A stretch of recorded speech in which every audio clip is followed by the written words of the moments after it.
muslimah harus mengambil bagian dalam hal tersebut, ya.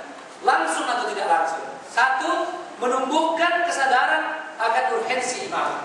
Ya, karena itu kajian seperti ini perlu selalu dilakukan, terutama bagi para pemuda-pemudi Islam yang sudah mulai aktif belajar.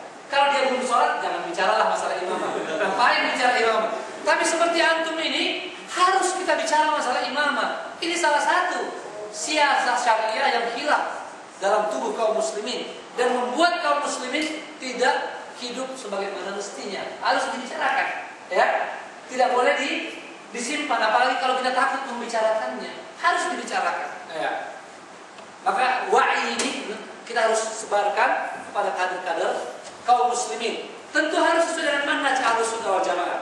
Yang kedua, melakukan dakwah dan pembinaan intensif bagi lahirnya pribadi muslim yang mempunyai 5 kriteria, ya, yang saya istilahkan dengan 5M.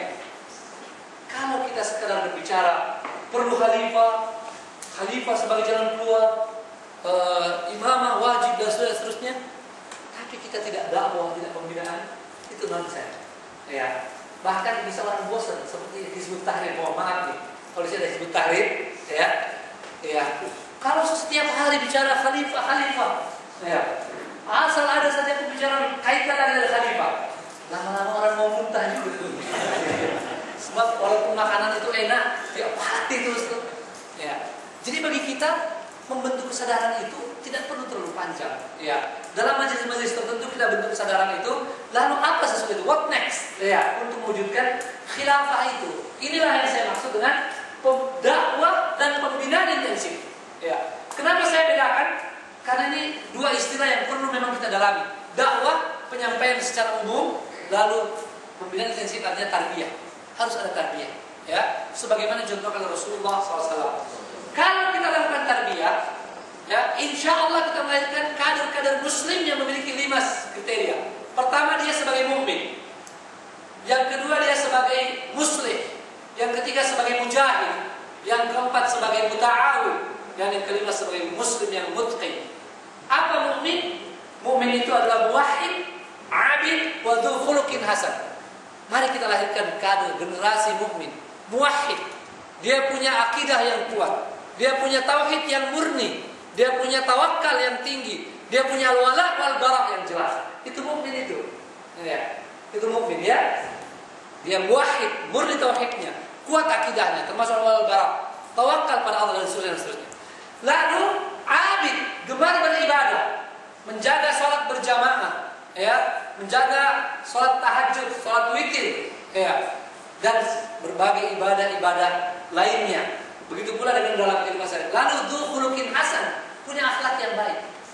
Tidak bisa kita mengklaim diri sebagai mukmin kalau akhlak kita tidak perbaiki. Rasulullah bersabda, "Akmalul mu'minina imanan ahasinuhum khuluqa."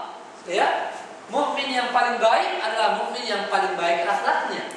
Ya, akmalul mu'minina imanan ahasinuhum khuluqa atau akhlaqa. Atau kama qala Rasulullah. Jadi jangan kita menepuk dada sebagai ahli sunnah atau salafi lalu kemudian kita tidak peduli dengan masalah akhlak. Ya. Persoalan akhlak ini adalah persoalan yang sangat penting dalam syariat Islam. Nah, bagaimana penjelasan akhlak ini? Itu perlu satu sesi tersendiri. Ya. Yang kedua adalah muslih. Bagaimana menciptakan kader-kader yang punya semangat Islam, dan ini sangat kurang. Ya. Kalau kita bikin training dari 50 orang mungkin cuma 2 saja yang punya semangat Islam. Yang lain punya semangat untuk memperbaiki dirinya, tapi tidak semangat memperbaiki orang lain. Ya.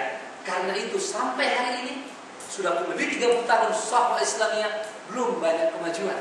Ya. Sebab kader-kader sahwah masih di atas 70% kalau dalam bahasa Malaysia, 70% dalam bahasa Indonesia.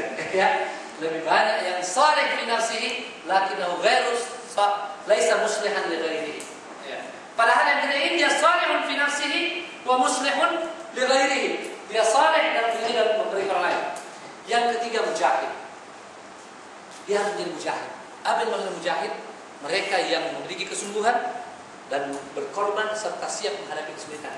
Kalau antum baca tentang makna al-jihad, kata para ulama, al-jihad itu badlul wus'i wal masyaqqah. au mulaqatul masyaqqah. Dia adalah mengorbankan potensi kita dan menghadapi kesulitan. Kita menginginkan kader-kader muslim yang mau menjadi mujahid. Tentu dengan jihad yang benar. Jihad yang benar. Jihad berdasarkan Quran hadis. Jihad berdasarkan manhaj Ahlussunnah wal Jamaah. Kalau sekadar meledakkan sini, meledakkan sana, ya, menteror sana, menteror sini, itu bukan jihad. Ya, itu bukan jihad. Walaupun ya kita tidak usah menyebut nama mereka, menyalahkan, mudah-mudahan Allah terimalah niatnya. Tapi sebagai thariqah, sebagai jalan, kita harus jelas mana yang benar, mana yang salah. Paham ini?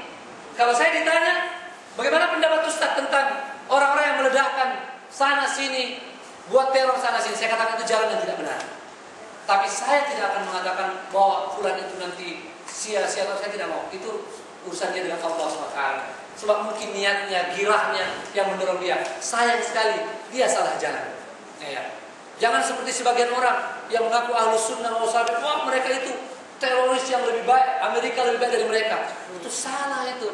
Masa saudara Anda kaum muslimin Anda anggap lebih buruk dari Amerika? Ya. Cuma kita harus katakan jalan jihad bukan begitu. Ya. Jihad itu kalau kita belajar Islam, belajar fikih, belajar manhaj Ahlussunnah, punya syarat-syarat yang ketat. Ya. Jihad itu la yuqam, ya, illa khalfa imamin syar'i. Jihad itu harus benar jelas dengan imam syar'i. Ya. Tanpa imam syar'i bagaimana jihad bisa tegak dikumandangkan? Kalau begitu jihad sekarang apa? Lihat surah Al-Furqan ayat 52. Surah ke-25 ayat 52. Wajahidhum bihi jihadan kabira. Ya. Wala tuti'il kafirina wajahidhum bihi jihad kabira. Dan berjihadlah menghadapi mereka bihi. Apa bihi di situ? Apa terjemahannya? Ya. Bihi. Siapa yang sudah buka ayat? Wajahidhum bihi. Surah Al-Furqan yang kedua 25-52. Ya, Masya Allah angkanya 25-52. Coba baca. Sudah dapat? Siapa yang dapat baca terjemahannya? Saya belum pernah mendengar terjemahan bahasa Melayu.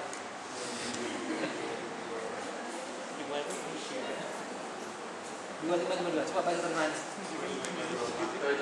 Engkau taati orang kafir dan berjuanglah terhadap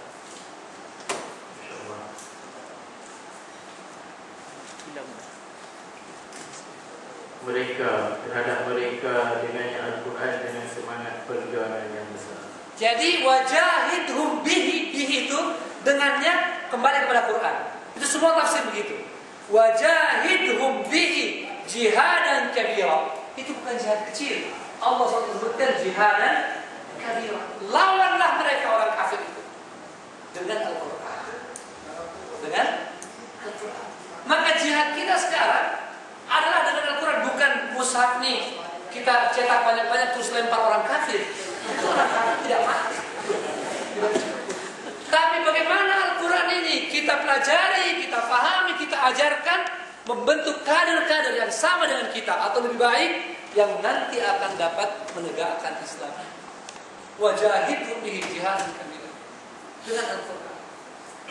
Jadi kalau ada di antara kita nih yang benar-benar cinta Islam, benar-benar peduli dengan Islam dan umat Islam dan ingin mendapatkan pahala besar melakukan jihad, inilah jihad kita. Inilah jihad kita. Apa itu? Lakukan dakwah dan pembinaan. Ya. Dakwah dan pembinaan, dakwah dan tarbiyah. Dan dia menjadi jihad kalau kita lakukan dengan penuh kesungguhan, dengan pengorbanan dan siap menghadapi kesulitan. Tapi kalau hanya menunggu ini ustadz nih, kalau ada panggilan undangan pengajian, ada jemputan, dia pergi berdakwah. Kalau tidak ada jemputan, tidur lagi. Ya. Itu bukan jihad. Bahkan mungkin itu tidak patut dibilang dakwah. Itu datang memberi adalah pencerahan informasi. Kalau dakwah binaan jihad, kita harus cari. Ya. Kita harus terus menerus. Jadi ada kesungguhan itu, kesungguhan ditunjukkan dengan terus menerus, tidak terputus. Hatta ya'tiyaka yaqin. Ya. Kemudian harus ada pengorbanan. Mana mungkin ada jihad tanpa pengorbanan? Harus kita siap korbankan waktu kita, tenaga kita, harta kita, termasuk yang terakhir jiwa kita. Wah, ada yang bilang, saya siap Ustaz, kalau Islam diganggu, saya siap mati untuk Islam. Saya bilang tidak usah terlalu cepat-cepat mati untuk Islam, hiduplah untuk Islam dulu. Banyak yang bilang itu, saya mau mati untuk Islam. Ya, tidak, sekarang nih hidup untuk Islam dulu. Kata Syekh bin Baz rahimahullah, al-hayatu fi sabilillah. Coba perhatikan ini. Syekh bin Baz rahimahullah kata, al-hayatu fi sabilillah as'abu minal mauti fi sabilillah. Hidup di jalan Allah lebih susah daripada mati di jalan Allah. Mati di jalan Allah tidak terlalu sulit. Ya, sebab prosesnya cepat, tapi hidup di jalan Allah. Maukah kita selalu menjadi, ini surat peringatan kedua. Ya. Jadi 3 menit insya Allah kita akan tutup dalam 5 menit lagi. Maka ini kita lakukan. Dan kalau kader-kader Muslim yang ada sekarang ini di Nusantara, Indonesia, Malaysia, peduli dengan ini, dakwah, pembinaan, intensitas tarbiyah, yakinlah dalam beberapa waktu lagi Islam akan berjaya di negeri kita ini, Nusantara ini. Paling tidak akan ada asas, akan ada fondasi yang akan dilanjutkan oleh generasi sesudah kita. Tapi kalau tidak, generasi yang akan datang pun akan sangat sulit kembali lagi memasang asas itu. Inilah yang kita perlukan. Bagaimana mujahadah seorang kader Muslim, apalagi sekarang ini. Saya perlu ingatkan, sayang sekali, saya ambil contoh Indonesia lah. Indonesia ada, alhamdulillah kurang lebih 20 tahun, 30 tahun dakwah dan tarbiyah ini cukup bagus. Begitu ada reformasi, banyak tenaga habis untuk urusan politik. Ya. Yang saya maksud politik praktis. Ya. Politik bagus, tapi politik praktis untuk sekedar mengejar kursi, ya, dapat duit, inilah yang banyak menghancurkan bangunan dakwah saat ini. Banyak potensi yang habis, ya, pada hal-hal yang tidak perlu, ya, tidak penting. Sementara pembinaan intensif tarbiyah ini terlupakan, dan akhirnya kita harus kembali setback membangun dakwah ini. Yang keempat adalah muta'awin. Ya, saya